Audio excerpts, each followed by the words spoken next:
Assalamualaikum dan selamat sejahtera. Hari ini kita akan sambung kepada bab 10, Matematik Pengguna Urusan Keuangan siri yang ketiga.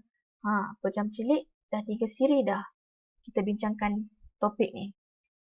Untuk siri kali ini, saya akan fokuskan kepada perbincangan soalan buku teks Matematik Tingkatan 4 KSSM. Tanpa membuang masa lagi, jom kita tengok soalan. Baik, ini adalah soalan praktiskan diri 10.1a. Awak boleh tengok dalam buku teks awak. Soalan yang pertama. Apakah yang dimaksudkan dengan pengurusan kewangan? Pengurusan kewangan adalah satu proses yang melibatkan pengurusan wang daripada sumber pendapatan terhadap simpanan, perbelanjaan, perlindungan dan juga pelaburan. Yang kedua, jelaskan proses pengurusan keuangan. Kita dah belajar kan dalam siri yang pertama. Proses pengurusan keuangan terdiri daripada berapa? Ya, betul. Pengurusan keuangan terdiri daripada 5 proses. Pertama, kita ada menetapkan matlamat. Kedua, menilai kedudukan keuangan. Ketiga, mewujudkan pelan keuangan. Keempat, melaksanakan pelan keuangan. Dan yang kelima, mengkaji semula dan menyemak kemajuan. Ini adalah 5 proses dalam pengurusan keuangan. Kalau lupa, boleh tengok balik video siri yang pertama. Soalan ketiga, apakah kepentingan menetapkan matlamat keuangan? Ini adalah soalan terbuka. Maksudnya awak boleh nyatakanlah apa kepentingan menetapkan matlamat keuangan. Ini antara jawapan yang saya rasa sesuai. Pertama, kita dapat mengetahui jumlah simpanan bulanan untuk mencapai matlamat. Kedua, kita dapat menguruskan wang secara bijaksana. Ketiga, kita dapat mencapai matlamat dalam tempoh masa yang ditetapkan. Sebab apa? Sebab bila kita tetapkan matlamat keuangan, kita boleh capai ketiga-tiga inilah. Soalan keempat, bezakan matlamat keuangan jangka pendek dan jangka panjang. Untuk bezakan jangka pendek dan jangka panjang terdiri daripada 2 faktor iaitu tempoh masa dan juga jumlah.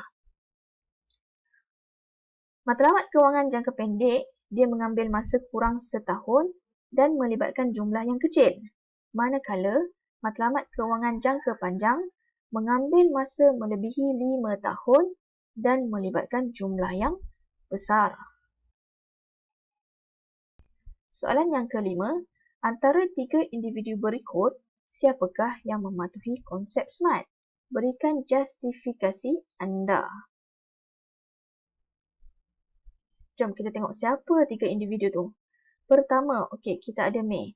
May ingin membeli sebuah komputer riba yang bernilai RM3,000 sebagai hadiah hari jadi bagi anaknya. Oleh itu, beliau telah bercadang untuk menyimpan RM300 sebulan dalam masa 10 bulan. Individu kedua, Alan. Alan ingin mendirikan rumah tangga dalam masa 2 tahun. Beliau menganggarkan sebanyak RM30,000 bagi perbelanjaan perkahwinan. Pendapatan bulanannya ialah RM3,000. Oleh itu, beliau ingin menyimpan sebanyak RM1,000 sebulan bagi jangka masa 2 tahun. Selain itu, beliau turut merancang untuk membuat pinjaman bagi perbelanjaan perkahwinan. Banyak juga anggaran perkahwinan Alan ni. Seterusnya yang ketiga, Tan. Tan ingin membeli sebuah rumah yang berharga RM200,000 jika beliau mempunyai jumlah wang yang mencukupi. Ini adalah 3 individu yang mempunyai situasi yang berbeza. Antara ketiga-tiga individu ni, soalan tanya, siapa yang mematuhi konsep SMART? Kita pergi kepada satu persatu. Tengok kepada May. Kalau kita tengok kepada situasi May, May dia mematuhi komponen yang pertama iaitu spesifik, di mana dia ingin membeli sebuah komputer riba. Untuk M adalah measurable. Dia juga mematuhi komponen yang kedua iaitu harga komputer ribanya boleh diukur. Berapa harganya? Harganya adalah RM3,000. A adalah attainable. Boleh dicapai tak matlamat keuangan May ni? Ya, sebab apa? Sebab simpanan bulanannya adalah RM300 daripada pendapatan bulanannya iaitu RM3000. Jadi dia boleh capailah matlamat kewangan dia ni. Seterusnya R. R adalah realistik. Logik ke tak logik? Logik lah. Sebab apa? Sebab simpanan bulanan yang dia perlukan hanyalah 10% daripada pendapatan bulanannya. Akhir sekali, time bound iaitu jangka masa. Okey, sekarang kita tengok pada ayat ni. May dia ingin membeli sebuah komputer riba yang bernilai RM3000 sebagai hadiah hari jadi anaknya. Okey, yang bawah sekali tu. Dia menyimpan RM300 sebulan dalam masa 10 bulan. Okey, maksudnya dia dah nyatakan dia nak kumpulkan RM300 sebulan ni dalam masa 10 bulan. So, dia dah tetapkan jangka masanya lah, iaitu 10 bulan. Seterusnya kita tengok kepada Alan. Alan, dia mematuhi tak komponen S? Ya, sebab apa? Sebab matlamatnya adalah untuk mendirikan rumah tangga. Untuk M, measurable. Boleh diukur tak matlamat keuangan Alan ni? Boleh. Sebab apa? Sebab dia dah nyatakan perbelanjaan untuk perkahwinannya, anggarannya adalah RM30,000. A, attainable. Boleh dicapai. Boleh dicapai tak matlamat keuangan Alan ni? Simpanan bulanannya adalah RM1,000 daripada pendapatannya RM3,000 sebulan.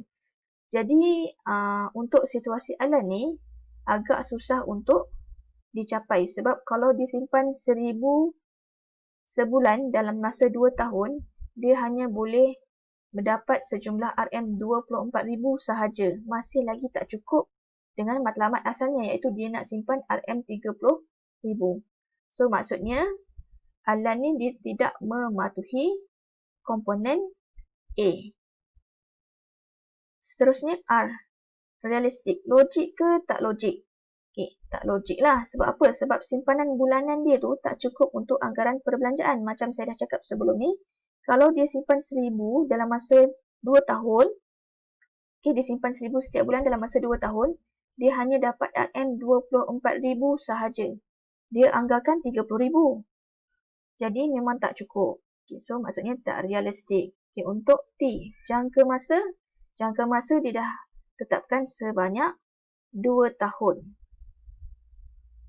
Ini untuk situasi Alan. Okay, maksudnya kalau kita tengok, dia tidak mematuhi dua komponen dalam konsep SMART, iaitu attainable dan juga realistik. Seterusnya kita pergi kepada Tan. Tan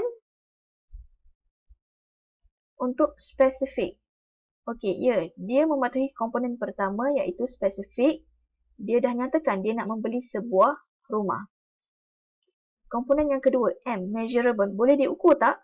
Boleh. Sebab apa? Sebab harga rumahnya adalah RM200,000. Seterusnya A, attainable. Boleh dicapai. Boleh dicapai tak? Yang ini tak jelas. Sebab apa? Sebab kita tak tahu berapa banyak sebulan dia nak simpan.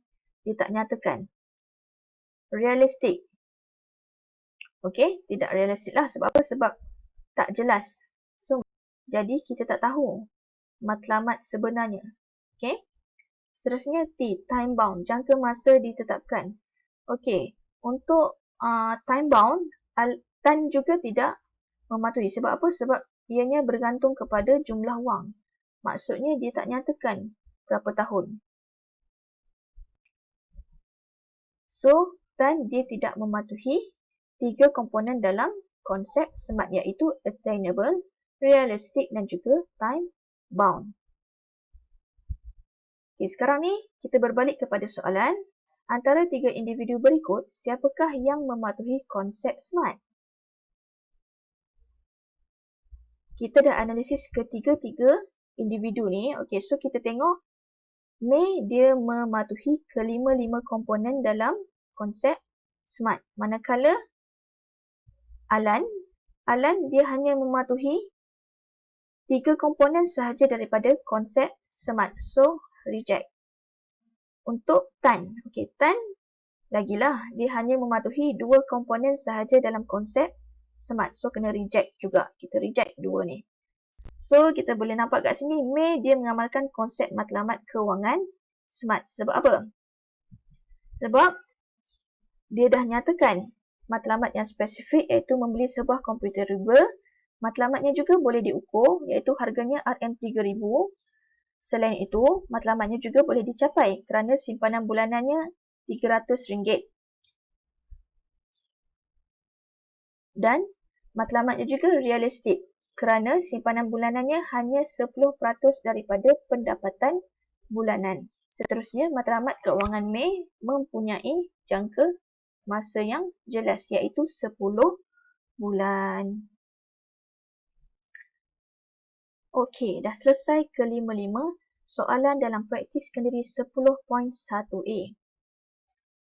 Sekian sahaja untuk siri kali ini. Untuk siri yang keempat, saya akan membincangkan soalan dalam buku teks matematik juga. Kita akan membincangkan soalan praktis kendiri 10.1b. Okey, stay tune. Assalamualaikum.